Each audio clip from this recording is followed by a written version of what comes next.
नमस्कार, मी सौ शीतल सुजित कांबळे. जिल्हा परिषद निवडणूक राष्ट्रवादीतर्फे लोणी काळभोर कदमवाक वस्ती व वडकी या परिसरातून निवडणूक लढवत आहे. तरी आम्ही म्हणजे प्रचार जेव्हापासून सुरू झाला भरपूर ठिकाणी फिरलो. कदमवाक वस्ती असेल, लोणी काळभोर असेल, सगळ्या ठिकाणी फिरलो वडकीमध्ये. पण आता 5-6 दिवसापूर्वी अशी घटना घडली. आपले जे महाराष्ट्र राज्याचे उपमुख्यमंत्री आहेत, लाडके उपमुख्यमंत्री अजितदादा पवार यांचं विमान अपघातात आज अचानक निधन झालं. तर त्यामुळे पूर्ण जे आमचा जो उल्हास होता किंवा जल्लोष होता तो पूर्णतः कमी झाला. कारण की जे संपूर्ण जे सांभाळणार होते आमचे अजितदादा तेच आपल्यात राहिली नाही.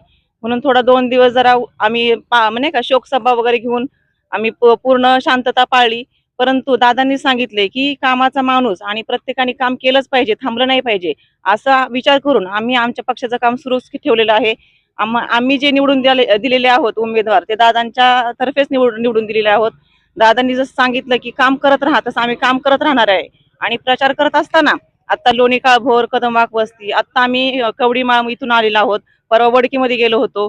तर प्रत्येक ठिकाणी समस्या आहेत, पाण्याच्या असेल, रस्त्याच्या असेल किंवा इतर समस्या असतील किंवा महिला सक्षमीकरण किंवा महिलांचं महिला जागृती असेल, ज्या काही समस्या असतील त्या सगळ्या सोडवण्याचा आम्ही नक्की प्रयत्न करणार आहोत. जिल्हा परिषद उमेदवार मी स्वतः सौ शीतल सुजित कांबळे आणि पंचायत समितीचे दोन्ही उमेदवार रेश्माताई काळभोर आणि अमोल टेकाळे या आम्हा तिघांना पण भरघोस मतांनी निवडून द्या असं मी सर्वांना आवाहन करते. कारण की जर आम्हाला निवडून दिलं तरच आम्ही ग्राउंड लेवलला कामं करू शकतो, निधी आणू शकतो. काही तुमच्या समस्या असतील किंवा रस्त्याचं काम असेल, पाण्याची अडचण असेल, जे काही करता येईल ते आमदार निधीतून आम्ही नक्की करण्याचा प्रयत्न करणार आहोत. त्यामुळं येणाऱ्या 7 तारखेला आम्हा तिघांना पण भरघोस मताने निवडून आणून देण्याची जबाबदारी तुमची सर्वांची आहे. धन्यवाद.